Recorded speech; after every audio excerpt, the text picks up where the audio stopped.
Què? Us sembla si acabem amb la Revolució Russa ja d'una vegada? Què ho havia de dir? 3 vídeos per explicar-la. Mare de Déu, quina paciència que teniu. Però val la pena, no? L'acabem. Vinga, va. Em poso petit i vaig al gra. Anem a posar-nos petitets. Aquí. Mireu. Recordeu això, que sí? És el mapa mental que us estava explicant amb les diferents fases o diferents revolucions russes. La de 1905 ja la vam veure, al febrer del 17, octubre del 17, la més important. Molt bé. Tenim a Lenin i els bolxevics governant, però això hi ha tota una sèrie de sectors a qui no els agrada. Fins al punt que s'iniciarà, esclatarà, una guerra civil. Una guerra civil, recordo, és una guerra en la que el país lluita contra si mateix. Gent del país lluita contra gent del mateix país. Anem a ampliar una mica la pantalla, anem a focalitzar-nos aquí en la guerra civil. Estem en tot això d'aquí, d'acord? Molt bé, mireu. La guerra civil dura 3-4 anys. Qui s'enfronta en aquesta guerra? Doncs mireu, d'una banda, l'exèrcit blanc, es van autoanomenar així, en oposició a l'exèrcit roig. L'exèrcit blanc són els partidaris del tsarisme, els partidaris del tsar. Són un autèntic exèrcit. El tsar en persona no els està liderant perquè ell està com reclòs, com presoner, en una espècie de casa, en una masia, en un bosc, i està allà custodiat.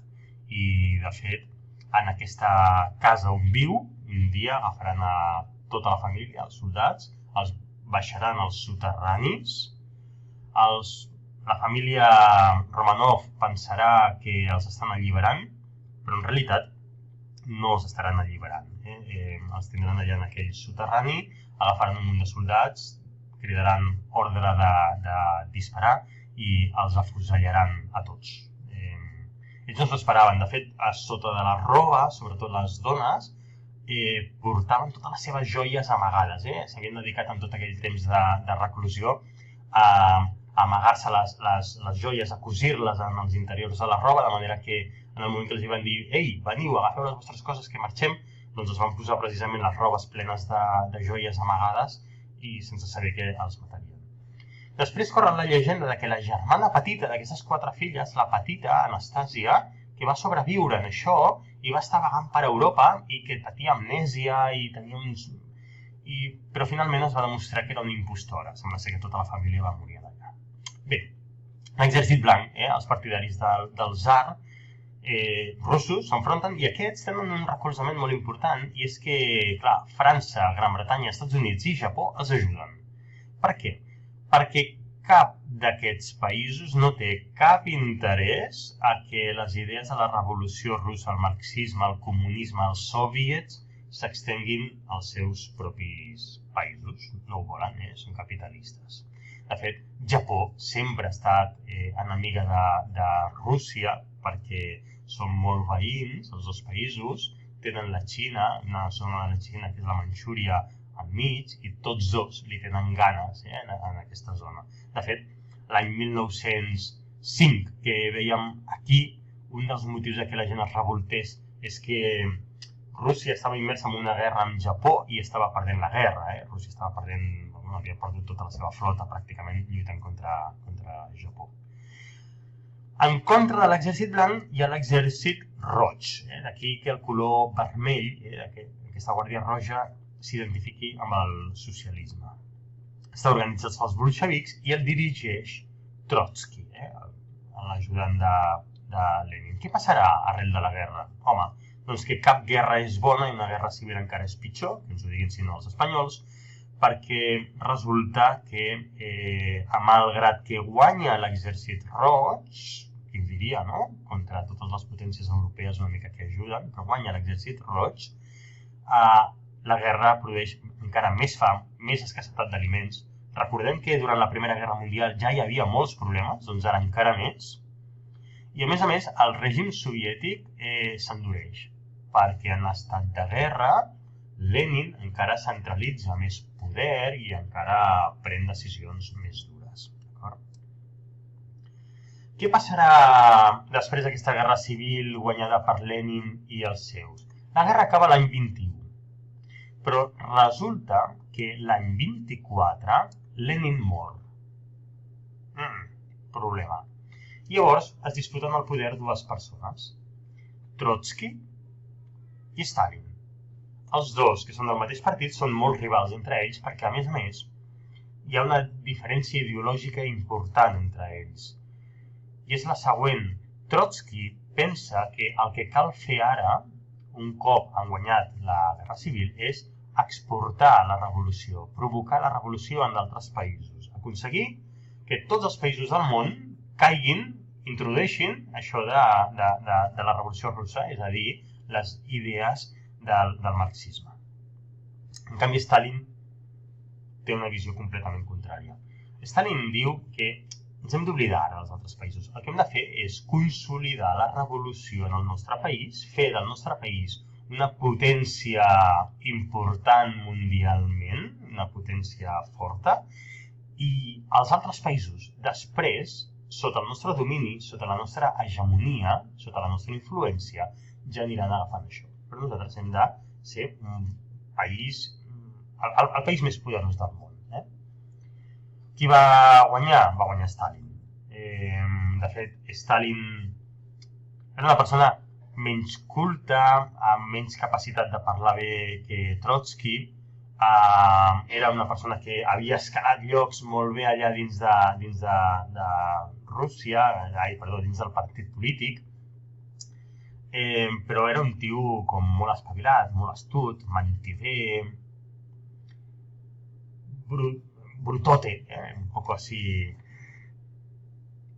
¿Verdad, Osama? ¿Qué te voy a contar? Vale. Què passa amb Stalin? Que quan guanya contra Trotsky, no només guanya, sinó que l'obliga a exiliar-se, el fa fora del partit, l'obliga a marxar del país. Al final, després de molts periples, d'anar per molts llocs, Trotsky acaba vivint a Mèxic. Imagineu-vos, Mèxic, Rússia, superlluny l'un de l'altre. Però tot i així, Stalin no està satisfet amb això i ordena que l'assassin. Patirà l'any 1940 un intent d'assassinat en què 20 persones començaran a fotre trets a la seva habitació i, cosa curiosa, Trotsky sobreviu. I després un segon en el que un senyor, em sembla que Ramon Mercader o alguna cosa així, un català, de fet, un català, s'introdueix a la residència vigilada de Trotsky i amb un piulet, un martillito d'estos un pico d'estos d'escalador, s'apropa prou a ell perquè li té confiança ja, i pum, li clava al cap i el mata. I per ordre, evidentment, de Stalin.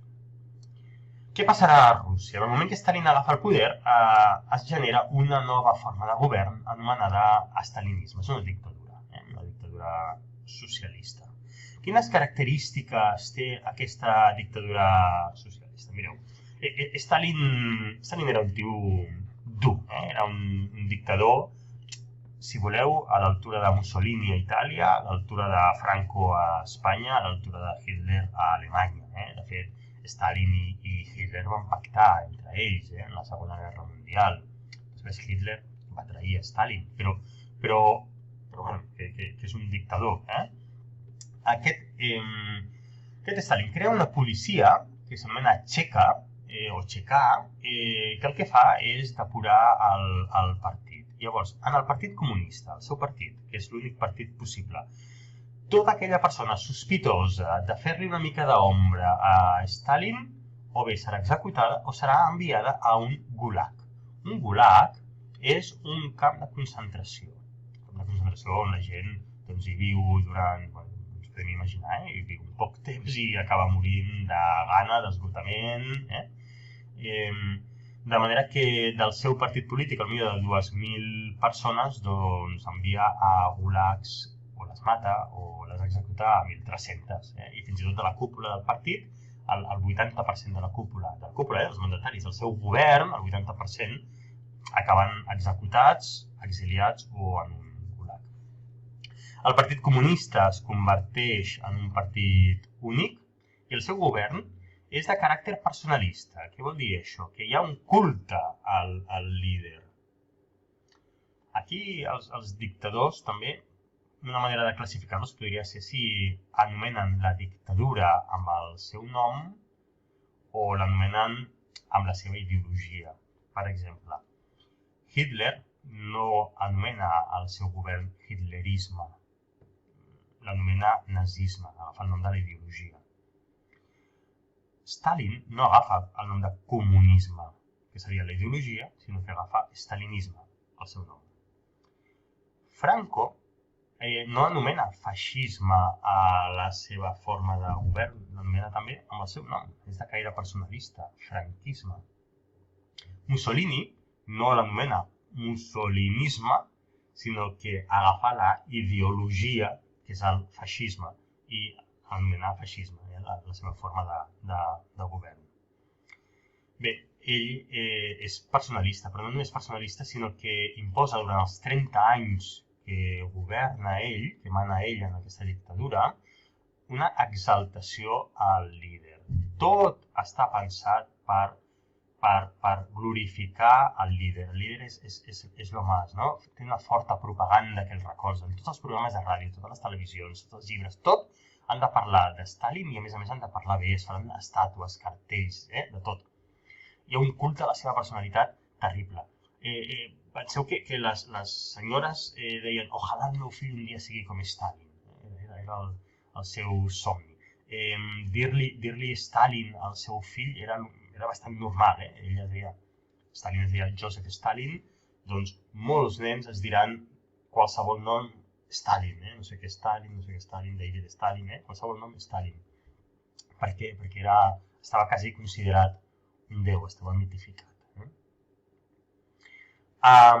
Què fa també Stalin? Instaura una cosa anomenada comunisme de guerra. Què fa? Nacionalitza tots els béns i, per tant, tothom perd les seves propietats. No hi ha propietat privada a Rússia, sinó que totes les propietats, cotxes, cases, indústries, fàbriques, comerços, tot pertany a l'Estat. Els pagesos han de lliurar les seves collites a l'Estat, no poden gestionar ells la collita. Les terres no són seves, són de l'Estat, però igualment la collita tampoc no és seva. La collita, encara que sigui fruit de la seva feina, també és de l'Estat, i és l'Estat qui la gestiona i et diu quina part et quedes, quina part va destinada a on i a quin preu. Ho controla absolutament tot, perquè l'Estat dirigeix l'economia. Molt bé. Déu-n'hi-do, no? Es podrien explicar més anècdotilles, tal vegada, en el moment que ens veiem, teniu preguntes, us les respondrem molt de gust. Què, Abril? Has aguantat desperta fins aquí? Sí? Ah, por cierto, Abril, dale recuerdos a tu hermano. Guardo un buen recuerdo de él. Fui su profe 4 años y sí, guardo un buen recuerdo de él. ¿A cuál? Hombre, pues mira, hagamos una cosa. Si este vídeo llega a 1000 me gustas, hago uno solo para contar cuál es el buen recuerdo que guardo de tu hermano. Adeu, nois i noies.